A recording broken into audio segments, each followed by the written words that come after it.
And welcome back to another episode of the Swandingo Files. Today I have Ty Valkanas. I hope I said that right, correct? Yep. Yes. Fuck yeah, I did it right. Former Navy SEAL veteran and first responder police officer at Chula Vista. And now he's a real estate investor and entrepreneur. So how's it going today, Ty? Hey, really good. Thank you. Well, I'm glad you took time out of your busy day. I know you probably got a million other things to do, but you decided to jump on here with me and share your story. Today we'll be talking about why you joined, why you became a Navy SEAL, what really pushed you to go that route. I know that's not easy, and what you did when you got out, your transition period, and everything you're doing today to crush it. So if you want to take it away with what made you join the military. Yeah, well, let's see. I actually had no idea what I wanted to do. Um, so I had graduated high school, and I applied for, some classes at a community college and was fighting full contact kickboxing at the time on an amateur level and doing pretty well with that. But even turning pro, if I won fights, I was going to be making like $500, and I was trying to calculate how many fights I'd need to win to make a living on that. But I started looking into what else I could do. I looked at military as an option, and I was like, okay, what's the baddest thing I can do in the military? Okay, Navy SEAL, let's do that. So I had a little bit of a challenge, going in. I was not always the best kid growing up. Made some bad decisions, so I had a police record, so I couldn't go straight into the teams. I had to work my way through that. But after that 1 year of college, I joined the Navy to become a Navy SEAL. That's what it was. Once in though, they said, "Hey, you can't join as a Navy, go straight in, with a contract. You're going to have to go in as an undesignated fireman and then volunteer in boot camp." And I was like, "Okay, yeah, that sounds easy enough." And then, of course, you know how that story goes. You have to go to the fleet for a little while first and all that. So did that, and the ship that I ended up getting stationed on initially was a frigate out of Hawaii, and they needed a rescue swimmer. And so I went to surface search and rescue swimmer school right out of the gate and got honor man out of that class. And my command was like, "Oh my gosh, this guy is he's ready to go. Hey, I heard you want to be a Navy SEAL. We're going to start working on trying to get you some orders." So I actually got orders to go to Buds really, really, really quick. And so I didn't have to do that full 2 years and everything. So that was probably worth the story, but not real helpful to veterans that are looking at transitioning out. Um, as What it did, relates, well, what was the, I mean, everybody's interest, especially in the Navy SEAL, we always hear about it and all that kind of stuff. I mean, we all know Hell Week. Clearly you made it through, so you're clearly better than, I mean, what's the dropout rate during Hell Week? I think I've heard it stated as kind of a Buds as a whole is kind of a 70% attrition rate. So, 3 out of 10 guys, I guess, make it. Oh, okay, so clearly you're, physically and mentally tougher than a lot of people because it's not something easy. I mean, it's harder than SF school. I mean, different mentality, but it's harder than SF school. So, clearly you made it. How long were you so after you graduated, Buds, how long were you a SEAL for? Um, well, to be perfectly fair, I actually didn't make it through Buds the first time I got there. I actually got medically rolled because of I ended up having a heat stroke and then an injury and those kinds of things. So I actually went back out to the fleet, was on a ship for a little while, then got back orders back to go, and then took honor man out of Bud's class 195, and then went to SEAL Team One after that. So I did about 3 years in the fleet first. Well, actually, probably 2.5. I'd say three with that short stint at Buds the first time, and then got to SEAL Team One, and I did about 5 years at Team One, and then went to Naval Special Warfare Group One as a sniper instructor for a real short time before I decided to transition out. and stayed active reserves for a little while I applied, and that was also at SEAL Team One. And I applied to different law enforcement agencies because what do Navy SEALs do when they get out? Uh, they either become contractors or and go overseas. And the whole purpose of my getting out, because to be honest with you, I actually would have stayed in 20, 30 years in the SEAL teams. I absolutely loved being in the teams and that job, that environment, the brotherhood, the teamwork, the camaraderie. Loved it. However, I ended up getting married and having kids, not necessarily in that order. And so that changed my life. And then as time went on, my kids became 1 and 3, and I was looking at these guys and looking at a reenlistment and going, okay, now as a single dad, do I, get out and do something different to be a dad to my kids, or do I, be career oriented and kind of selfish in that way? And then right after I'm facing that decision, my dad passed away. So that was a kick in the tail. And I was like, you know what? I'm gonna get out and try something else. And that's where I ended up kind of chasing that law enforcement you know, career. So quickly jumping into the law enforcement thing, I actually liked that job. There was nothing wrong with it. I was a peace officer with the city of Chula Vista, by far the best department I could have asked to work for. They were an amazing department, and all that was great. Could have done it for 20, 30 years if I had to, but it did not give me the time that I really wanted with my family, my kids, and I would have never gotten out of the SEAL teams to be a cop. So I started actually trying to figure out what else was out there, and my girlfriend at the time, current wife now, took me kicking and screaming to a real estate investment seminar.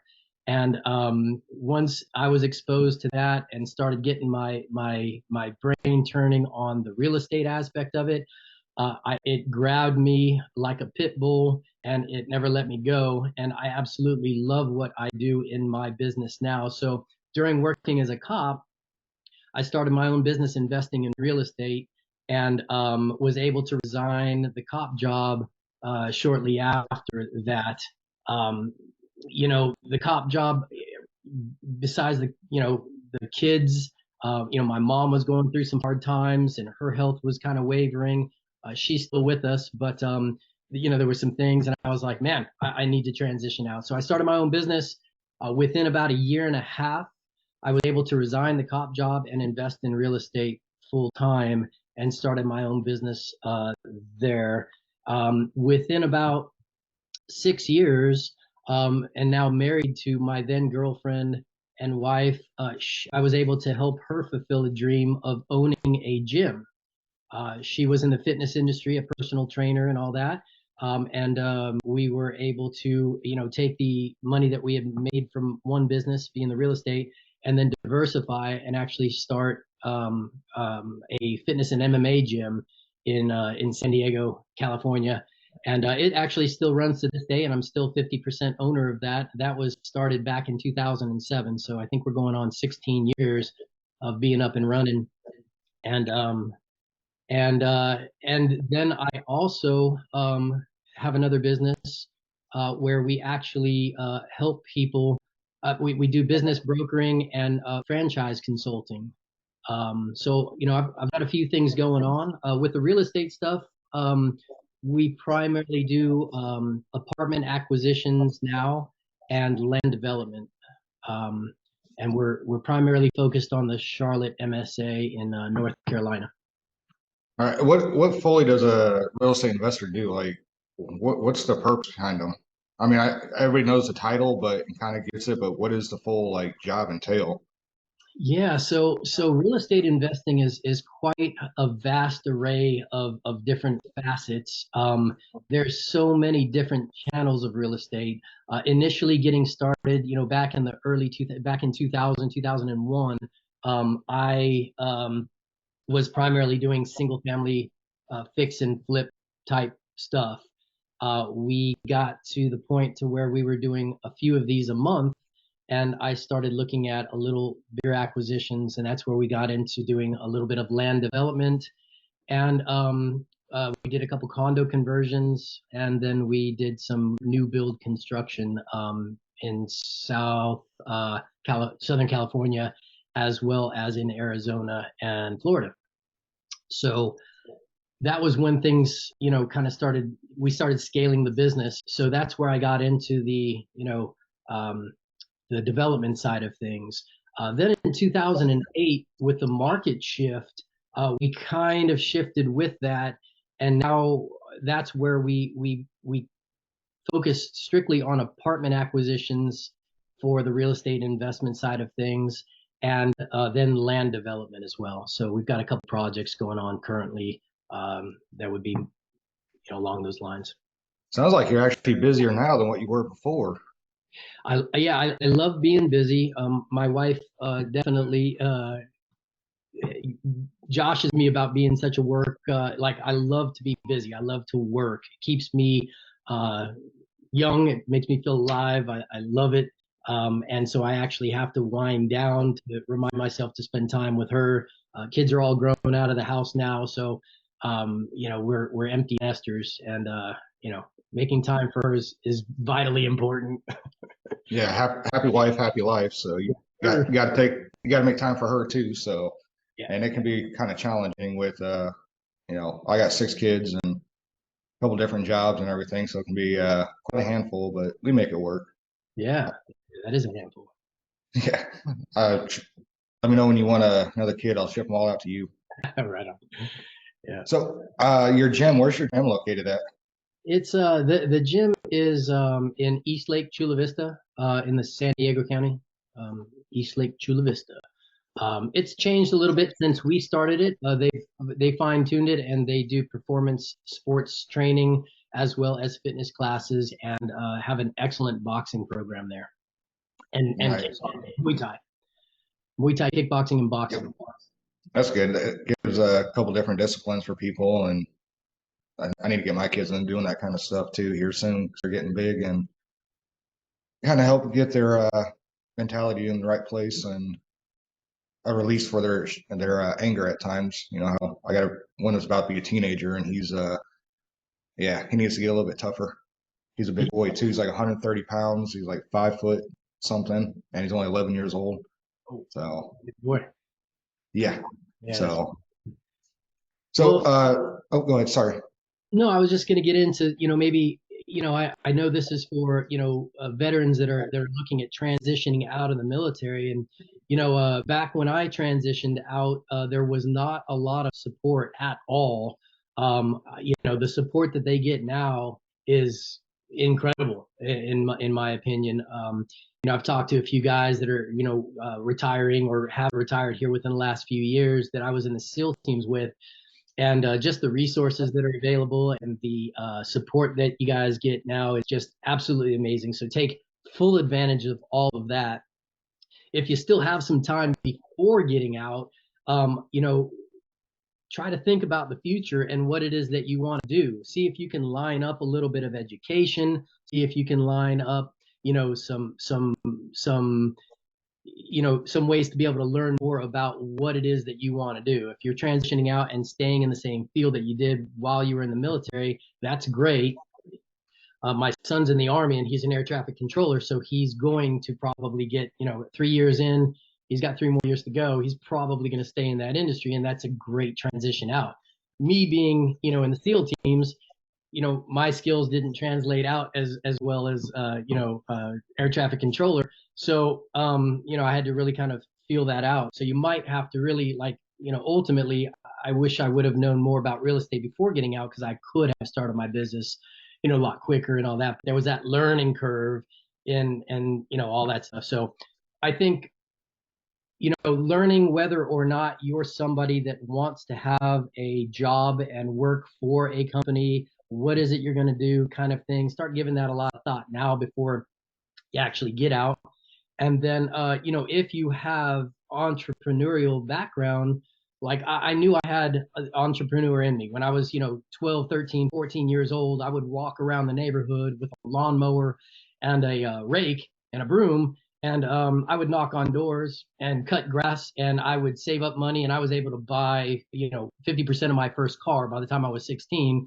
And that entrepreneurial skill, if you have that, hone in on that and go after it. There's a lot of either existing businesses or franchise models that you can look at that have all the systems in place. Being in the military, you guys know about systems, you guys know how that works. And so grabbing a business model for a franchise and being able to implement those things and the systems that are in place can get you into a successful position really, really quick. I wish I had more of a system to follow when we opened the gym, because I had to do it by braille and kind of figure it all out on my own, and it took us longer to do that. So really, just kind of having an idea about where you want to go, and starting to kind of plug into those channels is extremely important in my opinion. Yeah, and I would agree with you. And I know there's a lot of systems in place now for veterans getting out of all but 5 branches, 6 branches we have, whatever number we have now, Space Force, which I still don't think anybody truly knows what they do. Yeah, but problem is, a lot of these young kids, and my problem was getting out was I was combat arms. No, I wasn't a Navy SEAL. I was a cavalry scout in the Army. Not nearly the same, but the skills coming on the outside, yeah, I can shoot a rifle, I can grenades and Bradley fighting vehicles, but it doesn't really equate to anything on the outside. But what I'm finding out now is there's a lot of these veteran organizations, and there's new AI coming out, about to come out, called Ascend, and it will help you find jobs for these people, because the ACAP program kind of gives these, especially younger ones coming out that only did like 3, 4 years, kind of gives them a false sense of hope that, hey, you're going to walk right out into a 6-figure job. And it's like, but you didn't do anything while you're in to make yourself marketable to the job market. So when I was a recruiter, I always try to tell kids to pick something that you'd want to do on the outside of the military while you're in. Like pick, LPN. You can become an LPN now in the Army right off the street. Of course, you got to go through the schooling. And most don't listen. They just want to go in, do 3, 4 years in combat arms, and then get out. And they're like, what am I going to do now? So a lot of veterans like you that have gotten out and become successful, and like you said, now you're doing franchises, now you're doing real estate investment. It's kind of why we need to get your voice out there, because somebody that can, reach that they can reach out to and get some advice on what to do next. Because the ACAP program really in the military isn't that great. Hmm. So it's something that needs to be revamped a little bit, but it's coming along though. I mean, there's no reason for a veteran to come out and be homeless, really. So, but you said you're also into doing franchise consulting. Yeah, yeah. So, we do business brokering and franchise consulting. And that we do that nationwide. So we've worked with a lot of military folks. Military make great franchisees, franchise operators, because of the training that they've had, and they can take a system and run with it. So a lot of military folk make really, really good business owners. And when you have a plug and play type of franchise model, now there's some good ones out there, and then there's also some bad ones out there too. So you kind of got to be a little bit careful about which one to do. But I mean, there's thousands and thousands of franchise models out there. We work with a little over 700 different franchise models in 25 different industries. So, usually we do not have any problem finding a business model in an industry that would work, or have, somebody have interest in. I always recommend obviously have an interest in it, not just do it for the money, but you actually have some sort of draw to it other than making money. So okay, so getting the franchise, what are some of the key things when you're looking to get into owning a franchise? Do you consult on, like, what is it? How do you get into it, I guess? Because I know you help them, but like, what do they need to know to get into it? Yeah, so there's always the financial aspect of it, and usually the financial aspect is the toughest hurdle to get over for most people. All of these require some sort of capital up front. So if you haven't been saving and you want to start a business, obviously you should start immediately. Um, but then trying to minimize that capital investment and then some operating capital along the way from marketing and some of those kinds of things. It would also be the ability to qualify for a loan, either through the SBA or some sort of private, lending institution that would do that. So having a good credit score and all of those things definitely pay off if you haven't been paying attention to those things and entrepreneurial type of stuff getting out, that's something I would definitely say get squared away as soon as possible. Um, and then really just kind of understanding that to do anything great requires work. There's going to be good times, there's going to be bad times, and you've got to kind of figure things out and push. And the only way that you really fail is if you quit. And so that's a bad word in my vocabulary. And but you also got to be smart, and that's where the franchising is great because you do have that support system from that franchise model. If they're good, then they do offer quite a bit of support to be able to help you work through problems that definitely come up in the industry, in whatever industry you choose to open up in. So that's um that's why I say kind of plug and play. You've got those systems in place, you've got the support. It's kind of like being in a small unit, getting ready to go out, and having somebody you can call and say, hey, why isn't my marketing working? And kind of move forward from there. Yeah, it's funny you say credit score because there's a lot of people in the military that do not have good credit scores. So that's something I guess would be key before you get out to start looking at and improving. So, 'cause I know a lot that don't, and because divorce or, I knew privates that would spend their entire paycheck on going out to eat, and it's like, dude, come on now, you get free food over here, go to the chow hall. Yeah. But it's a hard lesson to learn for a lot of these kids when they first get away from their parents. Money management, and that's another thing the military really needs to hone in on is money management and make sure these. I guess I can't really say kids, but because they're a lot of them are my age, but these people coming out, they need to focus on their money before they get out, make sure they have good credit scores and networking ability. When I was going through, all they told me was get a LinkedIn account. Okay, what do I do with a LinkedIn account? I know now, but it's like, what do you do with it? And there's no coaching or nothing on it, so it's like nobody really nobody really told you how important money management and networking were in the military. And generals and sergeant majors, yeah, they get it. Yeah. But I was E7. I mean, most of us don't get it yet. So Yeah. Yeah. There was a young man that was transitioning out, and he it was just as simple as he was leaving on deployment and had some credit cards and a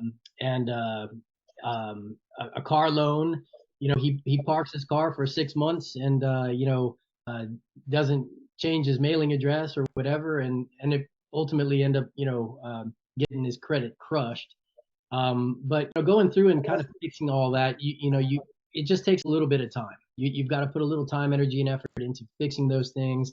It is salvageable. You can, negotiate some of those things out or down, and it, the entrepreneur route is definitely worth taking that time for sure. yeah, definitely. So out of all the hats you worn, SEAL, police officer, investor now, and also franchise consulting, which one is your favorite so far? By far, well, you know, Ooh, if I could go back to a time when my body could, do what it did, 30 years ago and all of that, the SEAL teams was by far my favorite job. Okay. As far as things to do and all that. But, I gave that up because I, wanted to be with my kids and be a dad. and all that stuff. And so, real estate has been by far the most forgiving as well as the most rewarding in my experience. I absolutely love what I do with real estate. You can ask my wife. It's hard to get me away from that if I'm working on something to go do something else because I'm just passionate about it. I love what we're doing. We're currently entitling a project for about 226 apartment units, and in on that property there's a large amount of floodplain, and we plan to do a special operations memorial greenway with that. So forget about the apartment buildings, that's business as usual, but this special operations memorial parkway that we're going to design is by far um it's going to be fun and exciting, and I'm proud to be a part of it. So So do you just drag your wife all around the country, yeah, pretty much. or does she drag you? I mean, which one?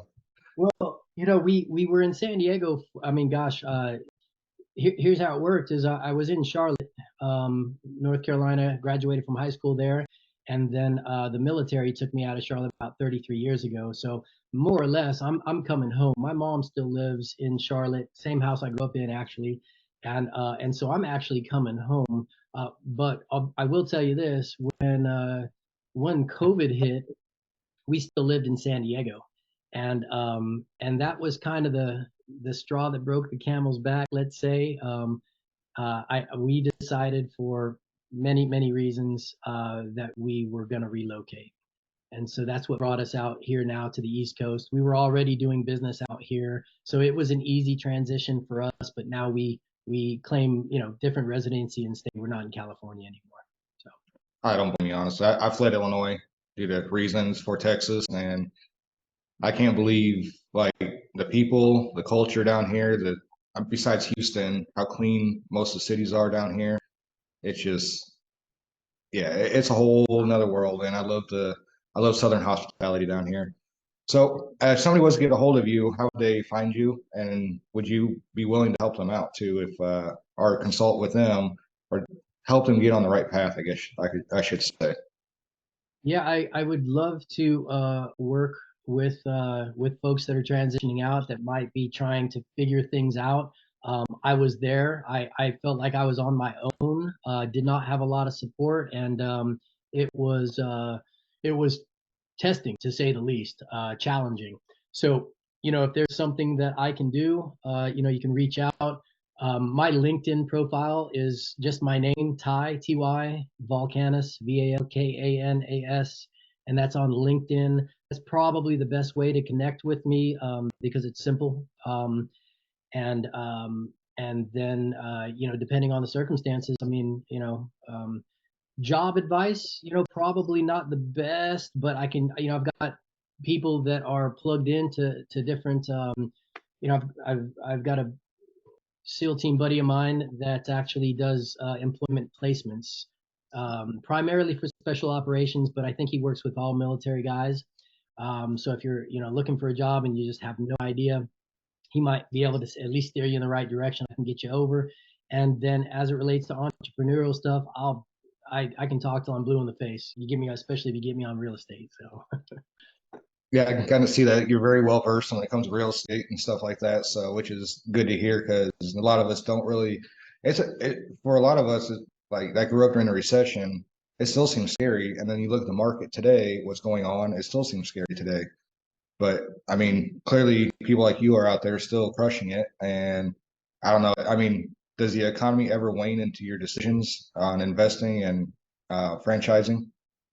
yeah, absolutely. But I will tell you that, um, in my humble opinion, now is the best time to start a business because if you can get any market share in an industry or in a business, then you're going to have to work hard to establish your market share. But now you're coming in and you're working hard to establish market share.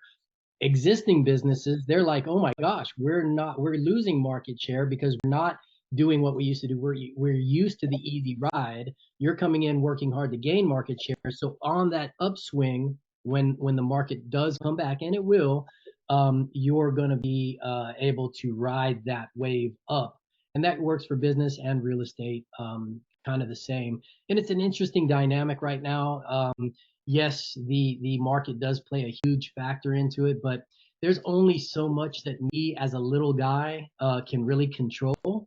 I try to piggyback off of the people that make the most sense and listen to everybody. I keep my mouth shut and my ear to the ground. But what I will not do is sit back and do nothing. I will take action, and it will be the best. And we've made mistakes, you know. I mean, I lost a lot of money back in the 2008 real estate, crash. And you know, the bigger thing is if you're not making money, you better be learning a lot. That's very true. Well, that's all we have time for this episode of the Swandingo Files with Ty Valkanas. Not just making waves, but he's also writing waves to success. I'll see you all next time on the Swandingo Files.